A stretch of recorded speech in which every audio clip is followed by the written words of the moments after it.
Hello and welcome to this Friday edition of Global Lens on News9 Live with me, Neha Khanna. As always, we have a packed show for you, and once again, China is making headlines and figures right at the top of Global Lens tonight. There is no end to China's aggression and hegemony. After provoking India with yet another map claiming Indian territories as its own, China has now issued a warning to India vis-a-vis Taiwan.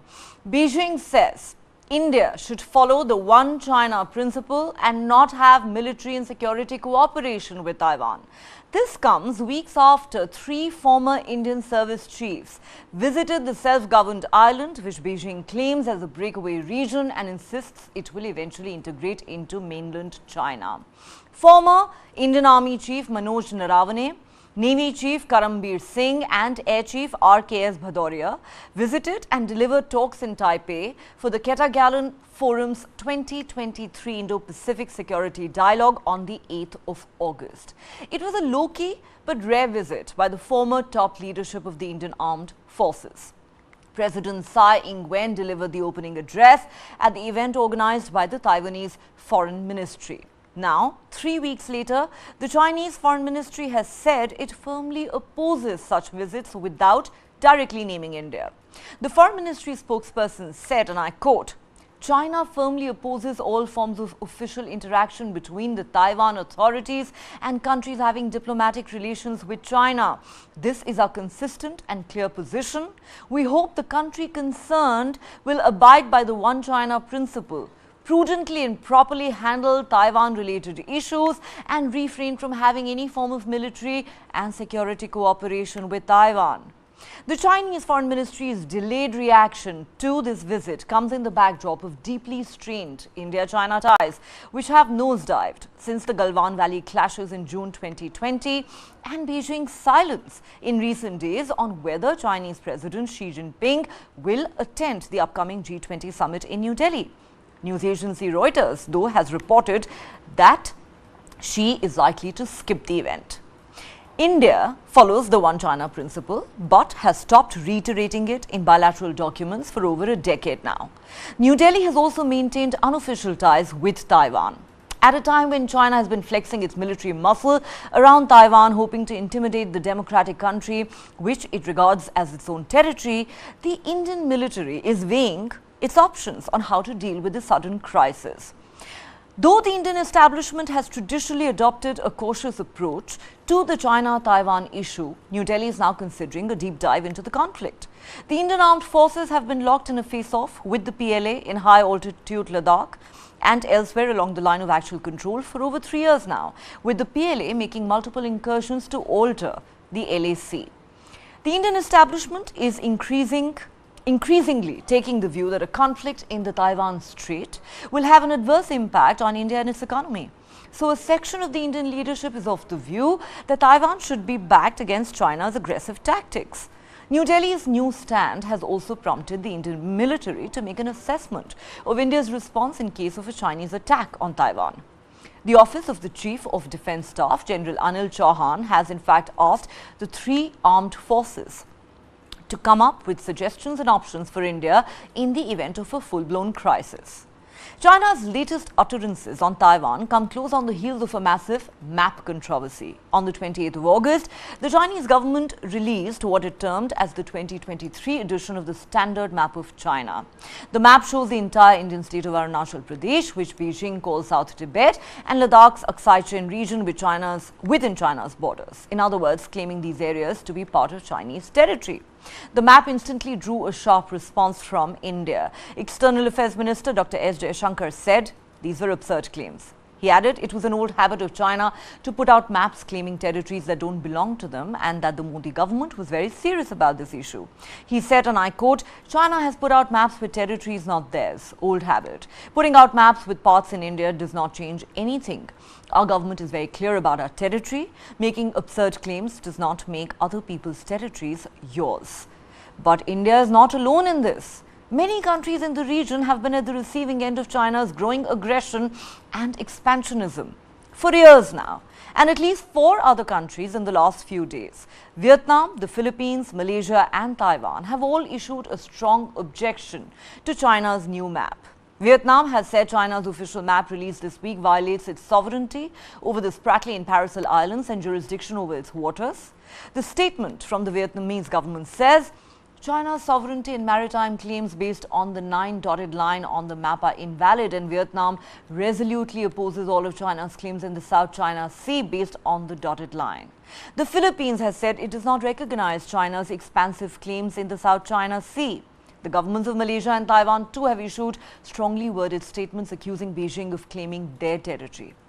China claims more than 80% of the South China Sea and backs up its claim with a 1947 map that shows vague dashes, the 9-dash line, looping down to a point about 1100 miles south of Hainan Island. Vietnam, the Philippines, Brunei, Malaysia and Taiwan have all claimed parts of the same maritime area and sparred with China over where the boundaries fall. And well, China is not done threatening countries, not just yet. China has also warned the United States of America, saying US military aid to Taiwan would harm the island's security. This after Washington approved direct military assistance to Taipei under a program aimed at foreign governments for the first time. The US State Department informed the Congress earlier this week of the $80 million package as the first assistance to Taipei under the Foreign Military Financing Program. In July this year, President Biden approved $345 million of military aid to Taiwan from leftover US stockpiles. Needless to say, China is not amused. All right, let's go across to Washington, D.C. now. Ramakrishnan Sridharan, our consulting editor, is live with us from D.C. Welcome to Global Lens, Shri. Like I said, China is showing a threat. Nothing new. It is busy threatening everyone left, right and center. But let's focus on India. This latest threat to India, or shall we say warning, with regard to Taiwan. Firstly, of course, it's not surprising at all, like I said, China saying what it has. But how would you view the fact that there was indeed this very rare visit by 3 former chiefs of India's armed forces to Taiwan? What message do you think that really sends out? So, Neha, I think the first thing we need to understand about China is that among the thousands of factories that it has, there is one particular factory which comes directly under Beijing, and its only job is to manufacture complaints. Okay. So, a Taiwanese senator visits US, immediately the factory will crank up a complaint. Indian president goes to Arunachal Pradesh, they will crank up a complaint. So it's a full-time factory, and it's probably the most productive factory that China has. And in this case, 3 defense chiefs, former chiefs, went to Taiwan for a dialogue initiative. Now, I think we should put things in perspective. As far as India is concerned, India and Taiwan relations actually date back even prior to the formation of India as an independent nation, and China, the new China, the People's Republic of China. In 1942, for example, Chiang Kai-shek visited India, and he came to India to meet Mahatma Gandhi and Jawaharlal Nehru, 1942. So it is 5 years before even India became independent. And subsequent to that, India has maintained relations with China in Taiwan, and it was in fact among the first non-communist countries to recognize Taiwan as an independent entity. That said, after that, we have, as part of our Look East policy, only strengthened our, relations with Taiwan. And of late, there's a big investment talk that's happening. Foxconn is coming in with a $600 million investment. It's going to set up a factory for iPhone manufacturing and also a separate semiconductor factory. So I think China needs to realize that while India respects the one China policy in principle, but that comes with the rider of status quo. So that is extremely important, and China seems to forget that. And therefore, which is why India has, become part of the Quad, so that that region, the status quo in that region can be maintained. I'm not a, NEA spokesperson, but as an Indian journalist, I can say that, India is very committed to the one China policy.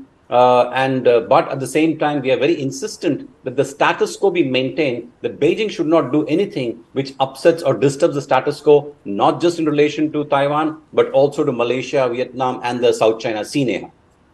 Well, you know, it's interesting but not surprising at all that these other 4 countries in the region who, like I said, have also been at the receiving end of China's bullying tactics have come out and said we categorically reject this map because China seems to claim every other country's territory.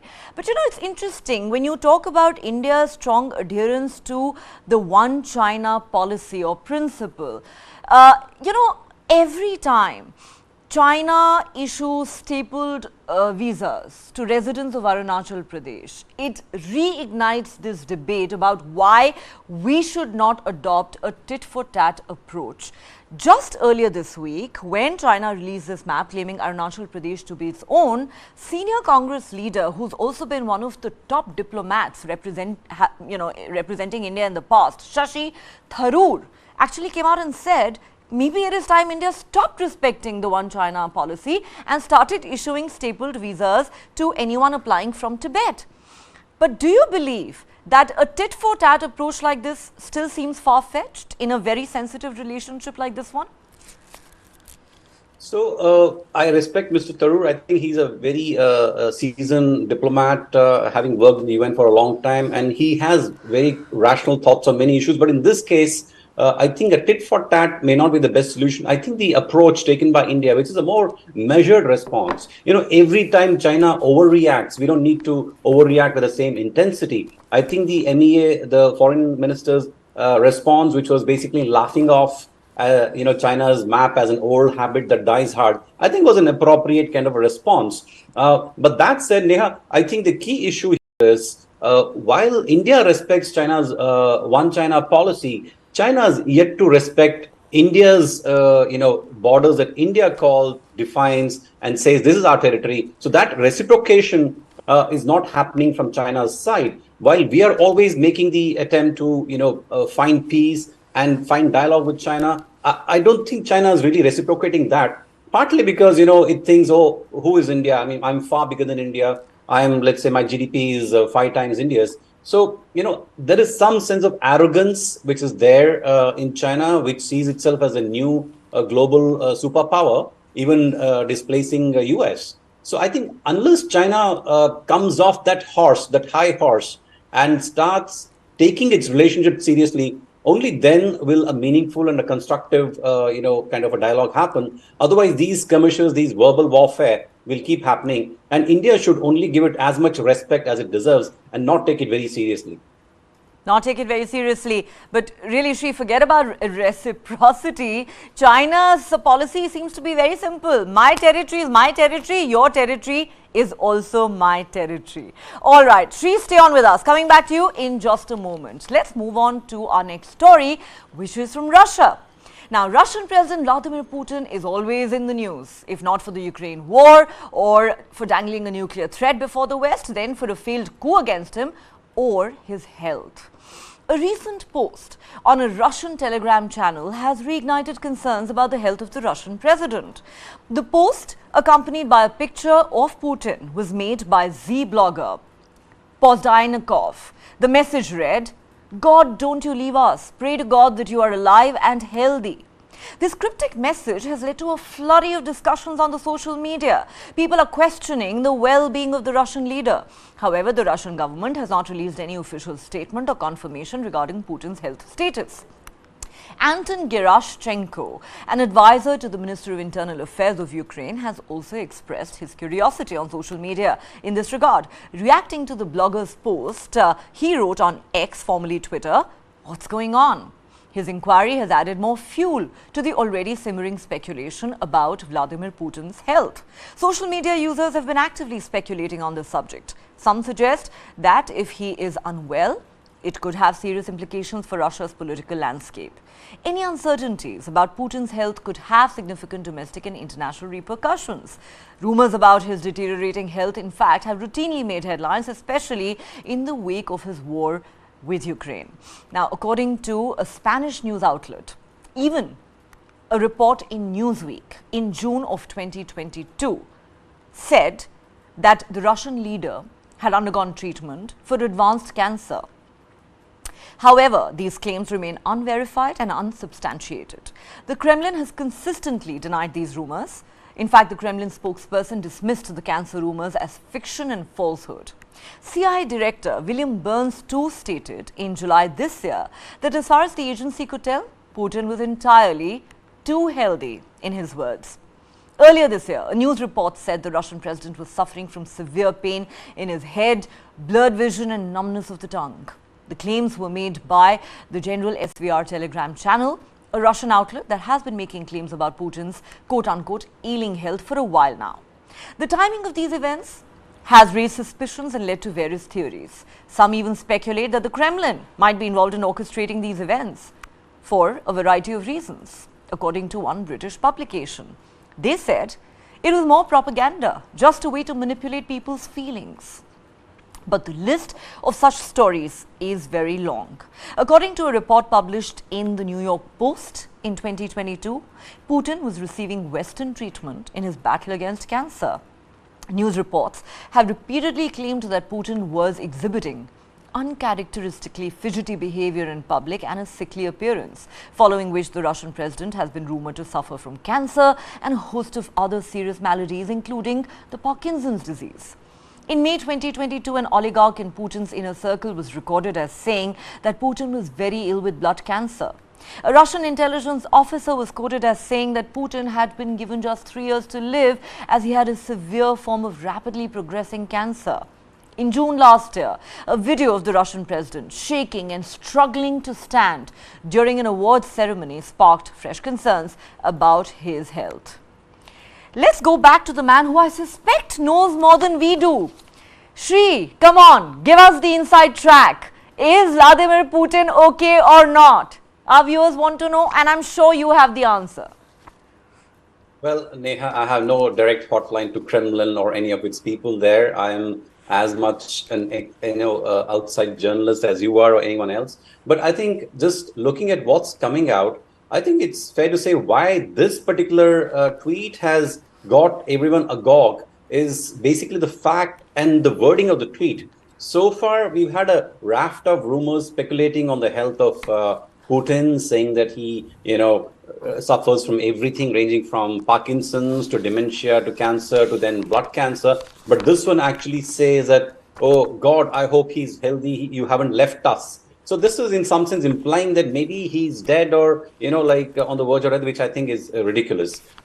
And there is no official reaction from the US CIA, any intelligence agencies or the government on this. Obviously, I don't think they'll react to this. But a couple of reasons why these rumors keep coming, Neha.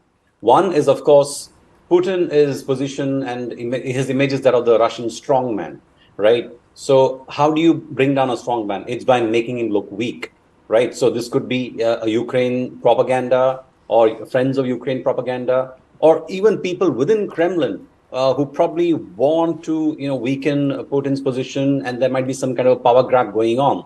That could be the reason for these repeated rumors surfacing. Number two,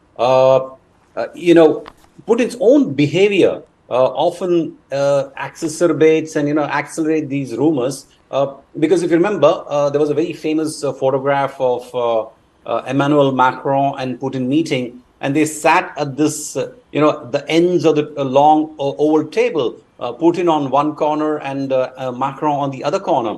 And even when they addressed the media, the podiums were separated. They were standing far away from each other. And then when they walked away, they again walked away separately.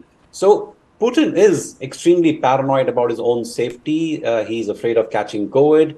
And, and let's not forget that in the past, he has had some accidents. He fell off a horse, injured his back. There was another hockey game incident where he again hurt himself. And he's aging.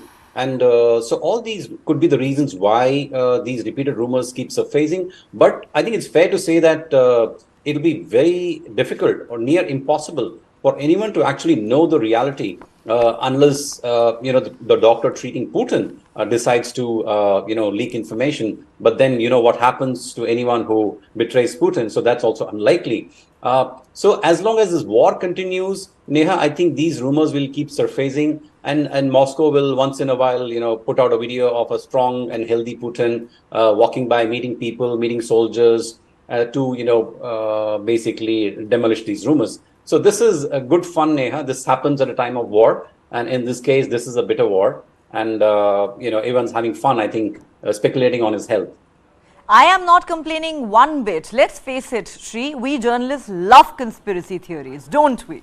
All right, since you're in Washington, D.C., how can we not talk about the United States of America? And that's where our next story is from. The 2024 US presidential election may be more than a year away, but the race is already hotting up. And other than Donald Trump, the Republican frontrunner for the post, if there is one candidate who has grabbed headlines at regular intervals in recent days, it is Indian-American Republican presidential hopeful Vivek Ramaswamy. The 38-year-old multi-millionaire biotech entrepreneur, who some say is the most Trump-like candidate in the fray, other than Trump himself, of course, has offered his own unique solution to America's growing China problem. To address the growing challenge posed by China, it is important not to let Russia fall into Beijing's lap, says Ramaswamy, asserting that if elected as the US president, he would achieve this goal by offering a deal to Moscow. Vivek Ramaswamy told Fox News that as a US president, he would offer to freeze the current lines of control between Ukraine and Russia, make a hard commitment that NATO will not admit Ukraine into its fold, and lift sanctions on Moscow. In return, he said, Russia would have to exit its military alliance with China. Let me quote Ramaswamy. He told the network, very clear vision. I would do a deal that Putin would say yes to, but that actually advances American interests so that the United States wins. Here's what I would do. I would freeze the current lines of control. I would further make a hard commitment that NATO will not admit Ukraine as a member. That's enough to get Putin to do the deal. But I will require something even greater in return. Russia has to exit its military alliances with China. Right now, we are pushing Russia further into China's hands. The Russia-China military alliance is the single greatest threat to the United States today. And so just as Nixon did it in 1972, I'll do it in reverse. Pull Russia apart from China. And by the way, get Russia to also remove its military presence in the Western Hemisphere. Get out of the Western Hemisphere, reopen economic ties with Russia. That's how we do it, he said. The Indian-American presidential aspirant said the reason why China is more valuable today is because the US has wrongfully cut off Russia from the West by bombing the Nord Stream 1 and 2 pipelines and also sanctioning Russia. He says, so if we can reopen Western economic ties with it, Russia has less of a reason to be in partnership with China. There are also cracks in the armor of that relationship. If you look closely, he says, Russia actually sent weapons to India and Vietnam, both of which border China. They're sending a signal that China wants to build a railroad in northeast China to get to the ocean. Russia will not let that happen. So there are clearly cracks in that armor, he says. And guess who's been heaping praise on Vivek Ramaswamy? None other than his Republican rival, Donald Trump. The former US president recently said Ramaswamy would make a very good vice president.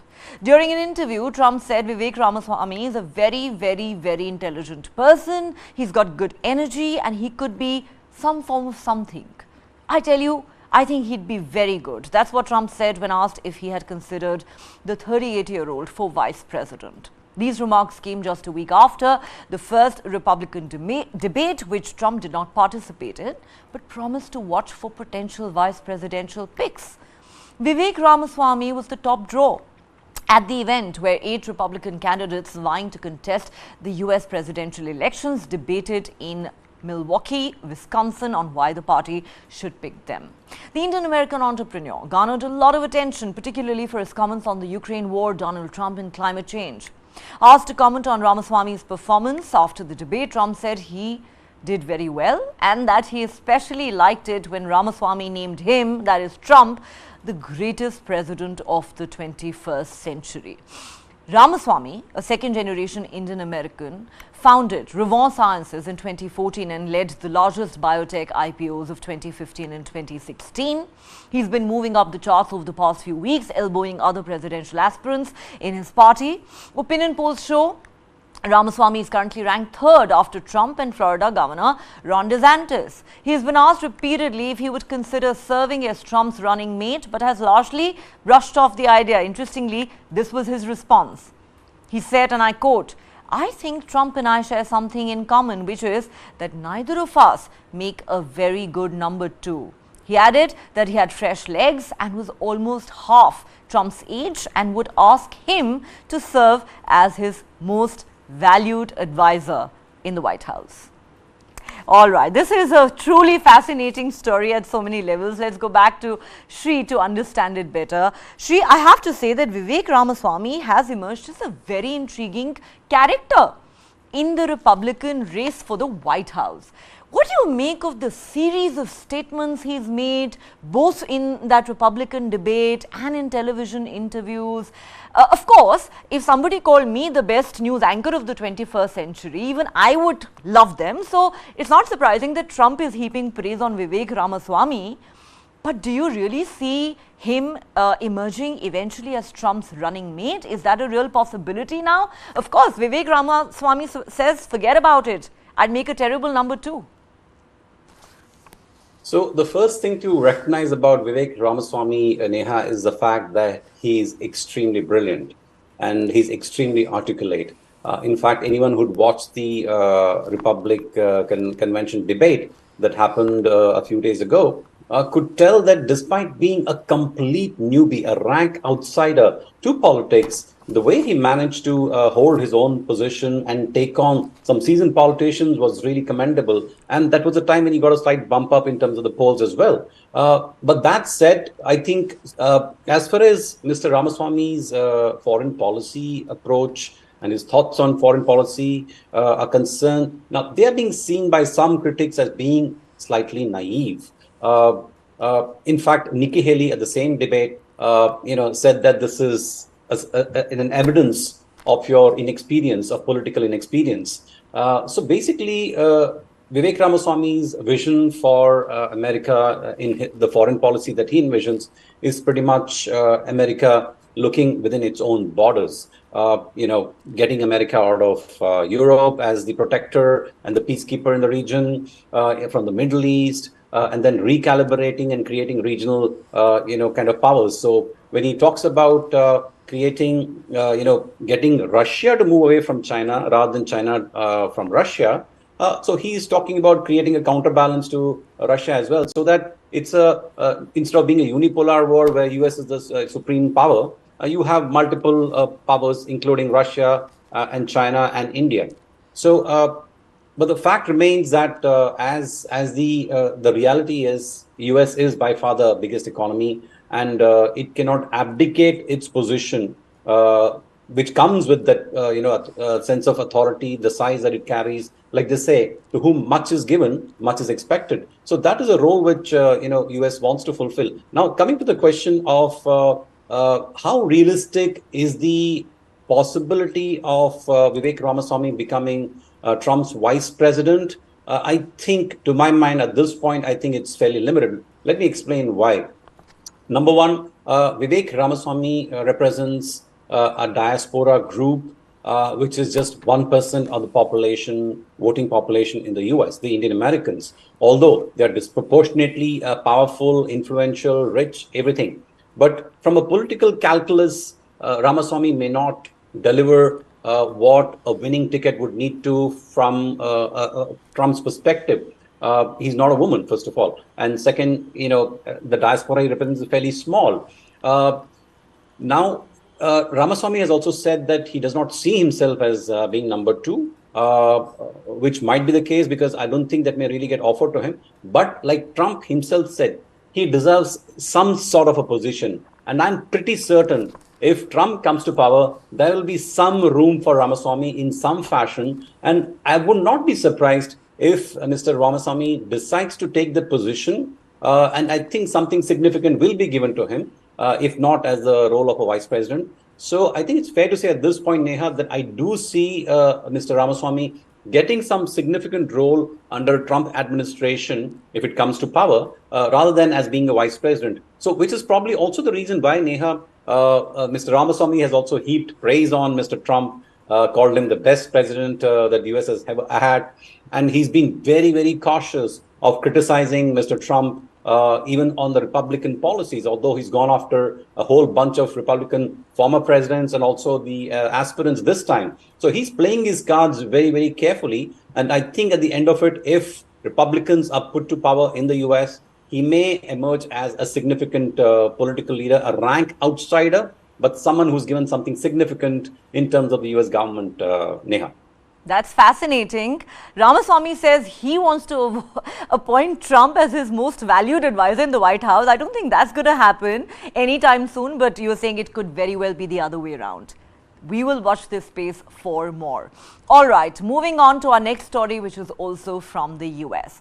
In a landmark development that could reshape the future of India's defense capabilities, the United States Congress has given the green light for a historic agreement between GE Aerospace and India's state-owned Hindustan Aeronautics Limited. This momentous deal aims to produce cutting-edge fighter jet engines for the Indian Air Force, and it comes with unprecedented technology transfer and the component of local manufacturing in India. It all began during Prime Minister Narendra Modi's recent state visit to the US, when GE Aerospace and HAL inked a memorandum of understanding to embark on this path-breaking deal. What makes this agreement truly exceptional is that the US is known for guarding its advanced military technology closely, even from its closest allies. However, this deal signals a seismic shift in Indo-US defense ties, with Washington entrusting India with state-of-the-art and highly sensitive technology. So what does this approval by the US Congress mean for India and the Indian Air Force? Well, it paves the way for the full implementation of the agreement with HAL, encompassing technology transfer, local manufacture of jet engines and licensing agreements. The technology transfer will significantly accelerate the production of F414 fighter jet engines, renowned worldwide for their exceptional reliability and performance. This deal also includes the co-production of 99 jet engines, which is expected to be cost-effective due to the technology transfer that comes with it. So why is this deal a game changer? It's not just about bolstering India's defense capabilities, it's also about deepening the strategic partnership between India and the United States. And with this deal, the US has demonstrated its trust in India's capabilities and its commitment to strengthening bilateral ties. For over 4 decades now, GE Aerospace has been actively engaged in India, contributing to various aspects of the aerospace industry, from engines and avionics to services, engineering, manufacturing and local sourcing. Its extensive experience positions GE Aerospace as a reliable partner in this monumental venture. The benefits of this historic deal extend beyond the borders of India. Several US sites involved in the development of the F414 engines will experience a surge in activity, creating job opportunities on American soil. Well, the two countries are poised to flesh out further details during US President Joe Biden's upcoming visit to New Delhi for the G20 summit next week. The high-profile meeting is expected to solidify the commitment of the US and India to further strengthening their strategic partnership in the area of defense and beyond. In a world where military technology is often closely guarded, this partnership does stand as a testament to the evolving global landscape. Okay, let's go back to Shri for more on this. Shri, of course, when the Prime Minister went to the US recently on a state visit and this deal was inked, it was described as a game changer. It was described as path-breaking for multiple reasons, some of which I have just enumerated. But given that there was this agreement in principle between the top two leaders of India and the United States, was its clearance by the US Congress a mere formality after that? Because we have seen over the years and decades that a commitment to this bilateral relationship has received bipartisan support in the US, almost always, hasn't it? Well, yes, Neha, and let's look at the global context in which these agreements are coming in. This also comes at a time when US itself is moving away from China. From India's perspective, Neha, this is indeed a momentous kind of a deal, not just of the importance of the technology. It's the first time that the US has actually agreed to transfer of this sort of a technology, a critical technology, an engine technology, which will not just cater to the current light combat aircraft that India is working on, but also the future planes that we might make. Right. So that is very important. But this has to be seen in the context of the recalibration that India is doing as far as its own defense capabilities are concerned. You will know, Neha, that for decades, we have been reliant on Soviet Union for historical reasons, Cold War, when the US was not willing to supply, critical technology to us. Soviet Union was the only one that could equip us, and not just equip us, but also not put kind of any conditions on the use of those equipment. Right. So there's a historical reason why we were reliant on Soviet Union for our defense equipment, and now this marks a shift at a very, very important and interesting time, because don't forget, this is a moment when China is getting very, very close to Russia. In fact, before the Ukraine war started, Putin was there meeting with Xi, and they announced a no limits friendship deal, right? So who is to say that tomorrow Xi may not put pressure on Putin and start turning the screws on the supply of technology, defense technology to India? So this is an important thing which India has done. But India is again not just reliant on US. We are creating other alternate partners. For example, we bought Rafale from France. We are talking to Israel for other innovative technology, especially in radar and other missile technology. We are working with Israel. So India is diversifying its reliance on defense technology suppliers, and at the same time, it is also building its own capabilities. That is a long-term plan, because now you cannot overnight become, a sudden, you can't start making aircraft, fighter jets on your own, or sophisticated missiles and tanks on your own. It takes a long time. So that is a path on which India has started over the last decade, Neha. And, this deal is very much in keeping with that spirit, where India realizes that we have to reduce our reliance on, one specific country. We need to diversify our defense procurement, and also at the same time build our own capabilities. So even today, 60 to 70% of our equipment is from Soviet Union. And I think even for decades to come, we may be reliant on Soviet Union. But what is happening is we have started this down this path of diversification, of finding new partners, new ways of developing a critical technology. And we're also looking at self-reliance. So this marks a very significant shift in India's own defense strategy in terms of the equipment, the defense industrial complex that we are creating, which will now work with the US. So this is a very significant move, Neha. So momentous and milestones are, I think, fair adjectives to use for this. Absolutely, and this is expected to gain further momentum when President Biden is in New Delhi next week. All right, moving on to our next story. This is my favorite story on the show today. You will find out in just a moment exactly why.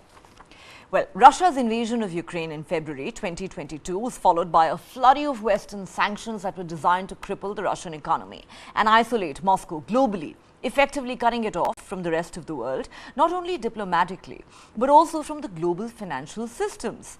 Therefore, you would think that Russians must be significantly worse off today than they were before the start of the Ukraine war. But, surprise, surprise, the exact opposite seems to have actually happened. Even as the Russia-Ukraine conflict resulted in economic crises and hardships for the rest of the world, Russia inexplicably emerged as an unexpected beacon of prosperity. In the midst of the ongoing conflict in Ukraine, Russia managed to defy all expectations by adding a staggering $60 billion to its total wealth in the past year. The number of Russian millionaires soared by approximately 56,000, reaching a total figure of more than 400,000. While the number of ultra-high net worth individuals, that is people whose worth is over $50 million, rose by nearly 4,500. So the question that arises is this: just how did Russia accomplish this stupendous financial feat amidst international sanctions and geopolitical turmoil? Rising oil prices could be one key factor.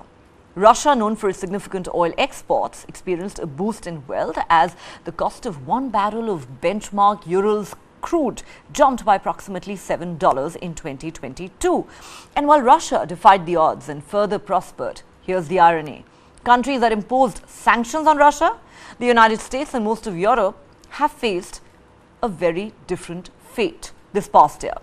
Now, the Union Bank of Switzerland, or UBS, has reported that the United States lost more wealth than any other country this past year, shedding a staggering $5.9 trillion.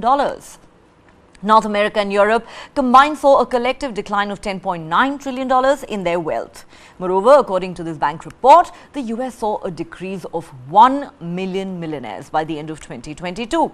Despite this decline, the US still accounted for over 50% of the world's ultra-high net worth individuals. But it's not just Russia and the US in this financial roller coaster. Now, the UBS report reveals that Mexico, India and Brazil also saw a significant increase in their wealth in 2022. Meanwhile, countries like Japan, China, Canada and Australia experienced substantial losses.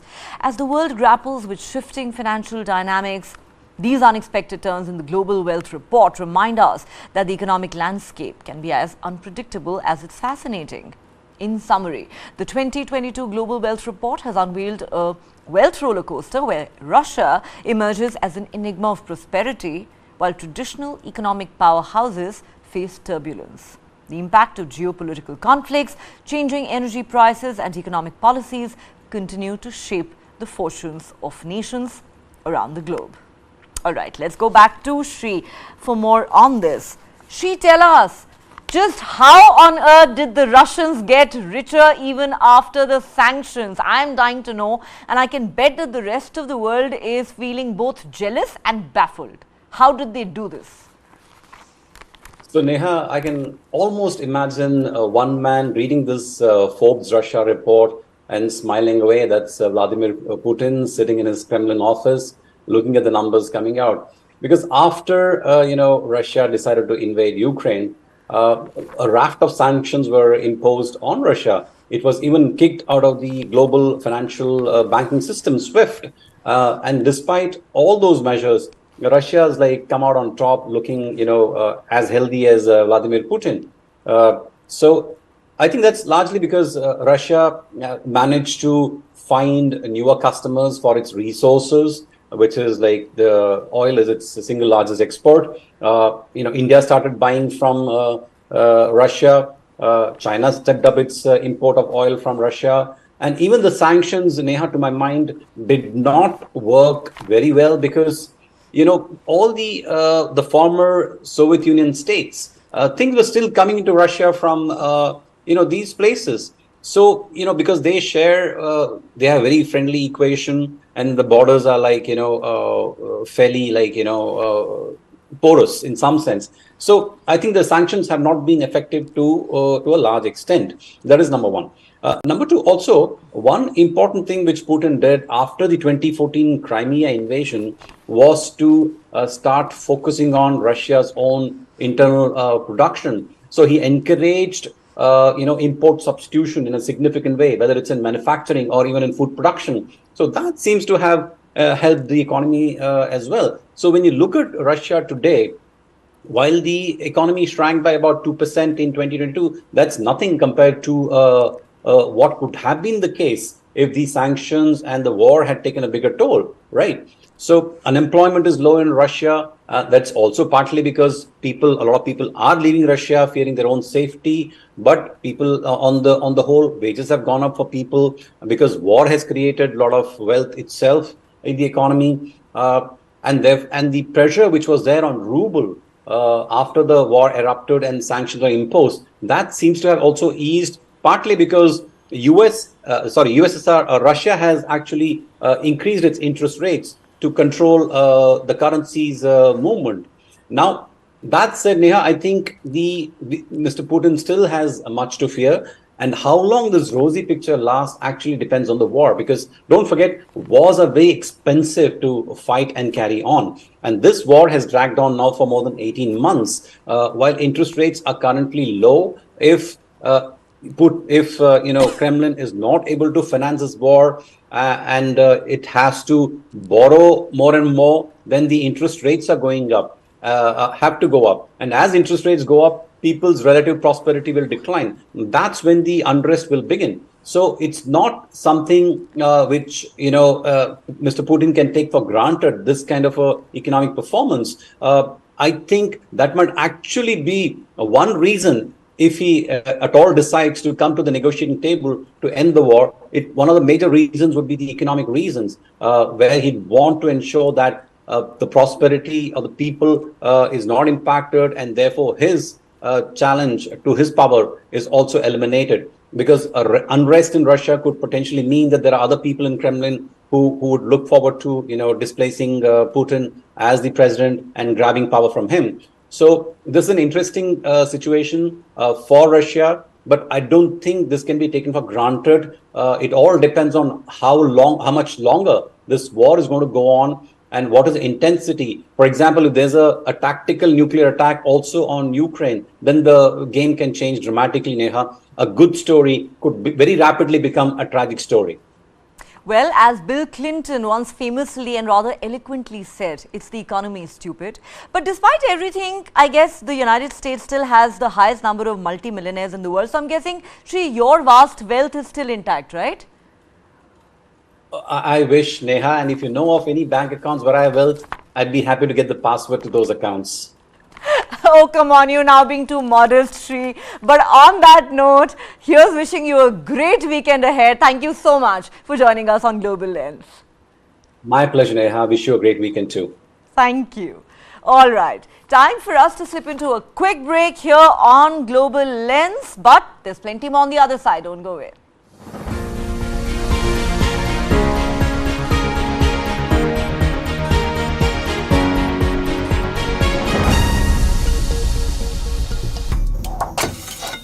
China won't let us rest easy on our borders, but they will keep flooding our markets. What does Xi Jinping really want? I think he wants the Indian market, no doubt about it.